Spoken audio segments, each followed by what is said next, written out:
Hi everyone, this is Sunny, and today I had come up with a session on how to host applications in IIS.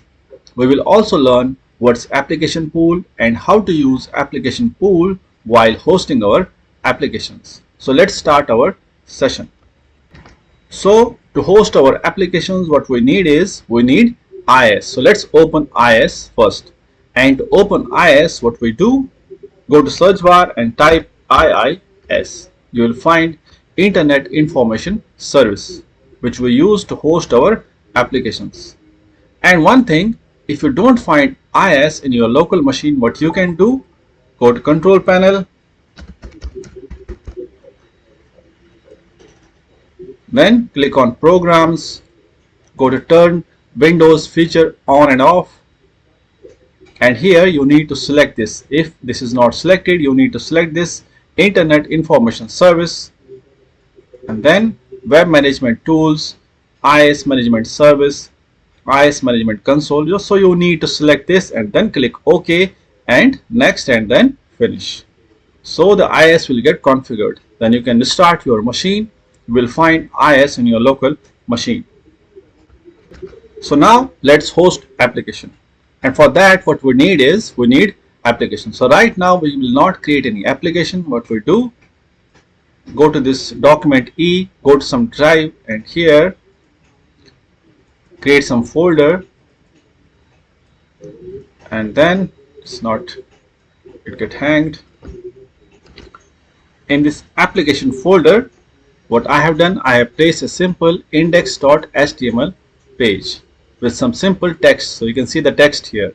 This is sample HTML file, and if you want to check the context here, let's open this, edit with notepad.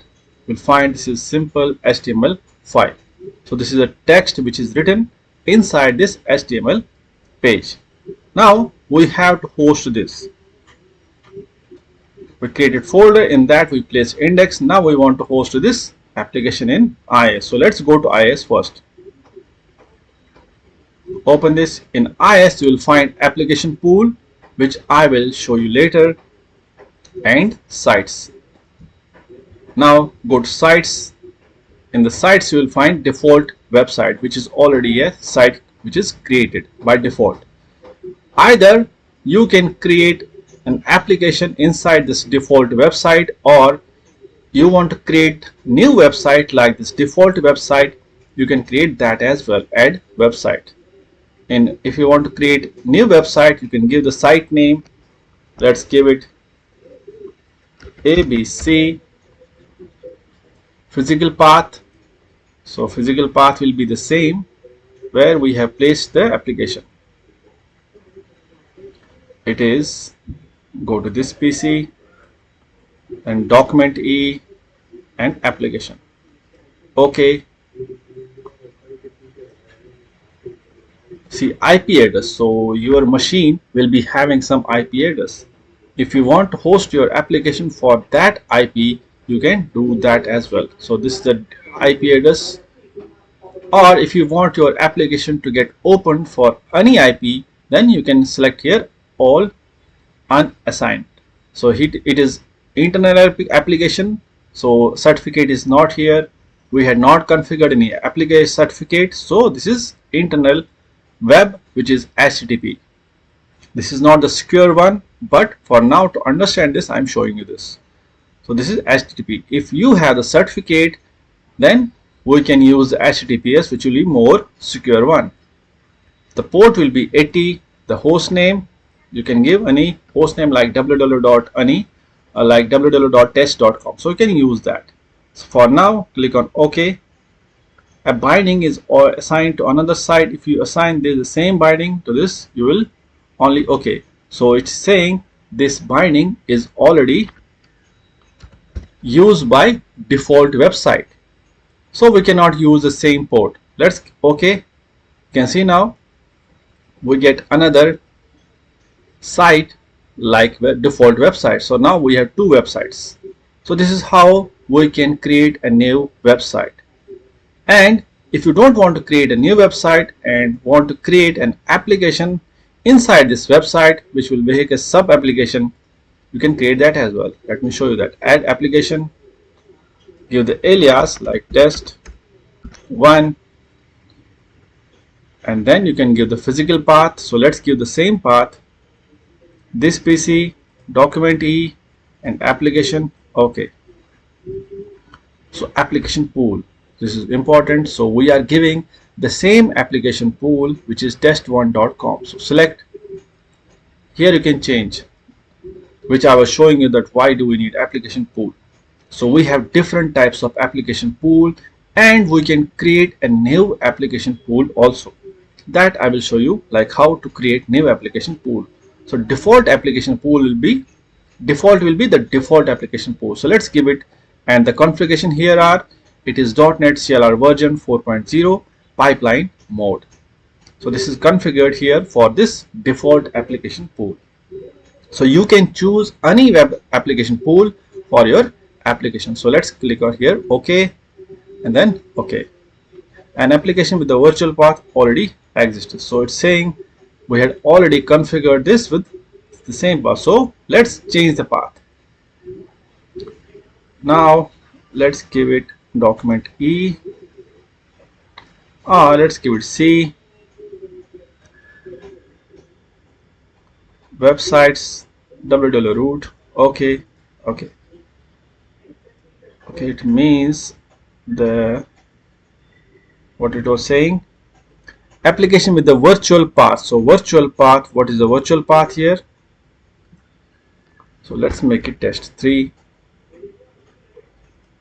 Okay, so actually this path was already taken, which we had used. So now you can see under this default website we have created an application which was test 3.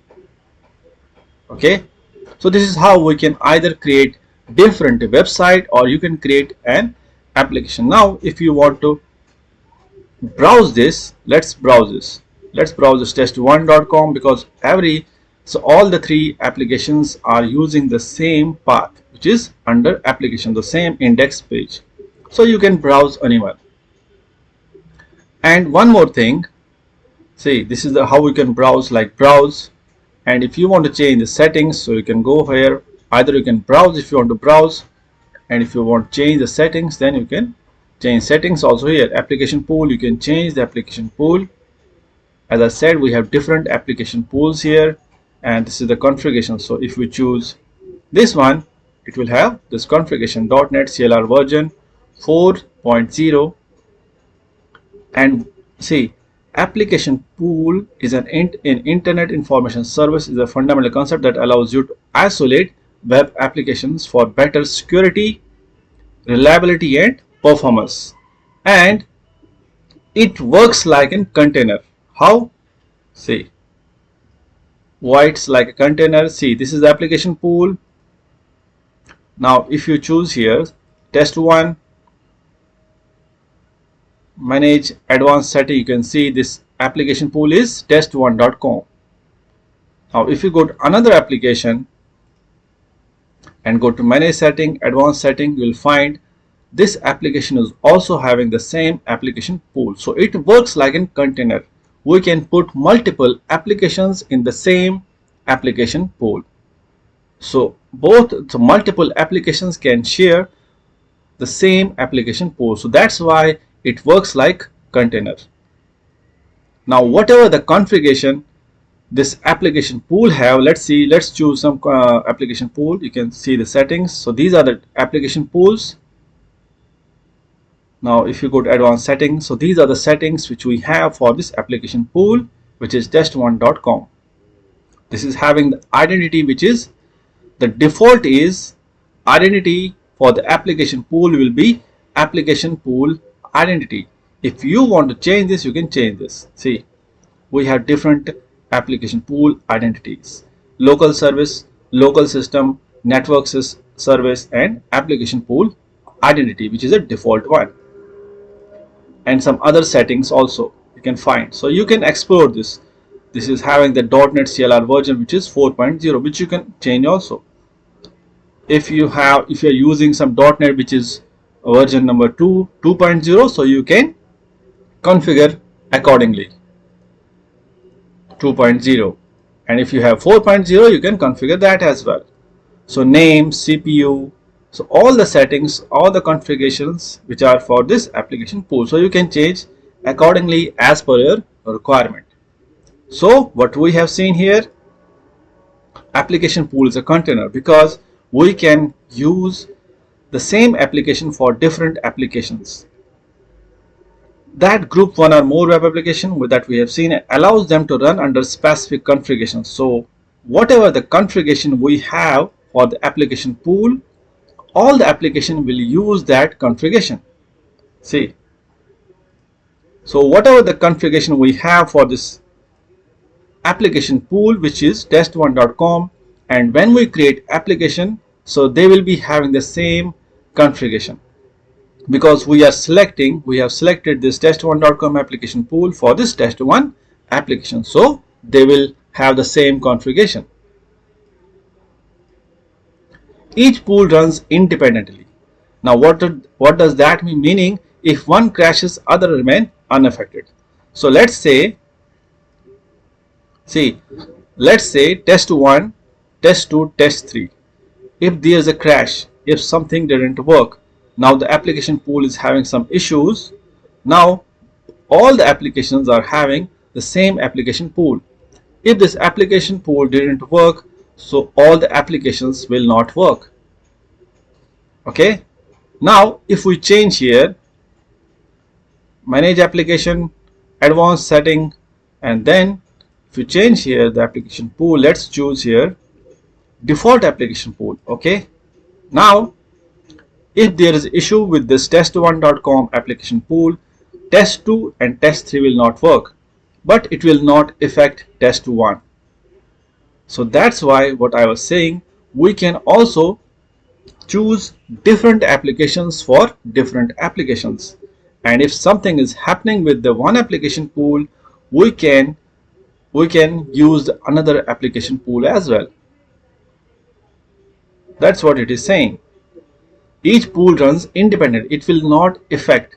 So different application pools runs independently, means if one crashes, other remain unaffected. As I said, if something happens with the application pool test1.com, only test1 will not work. So test2, test3 is having different application pool which we can change accordingly and it will not affect. Now let's browse this. So if we browse this, so we are browsing this, see, you can see now localhost test1 here. So we are able to browse this. It is having the same context which we were having in that index page. Okay, so this is how we can host applications. Either you can add application under default website, or you can create a separate website with different settings. So it is up to you. Okay, and here also you have, like, if you want to delete this, remove this, you can remove this as well. So you can see we are having the feature remove, refresh, manage applications that we have seen, or you can add some more applications, or you can remove this. Let's remove this. Yes, so we can remove this as well. From here also you can choose the advanced setting, physical path you can change, application pool you can change, and yes, one thing I forget, like if you go to application pool, as I said, we can create a new application pool. So how can we create that? Click here, add application pool, give it name test3. So you can change the version, like CLR version, you can choose anyone, integrated or classic, you can choose that, and OK.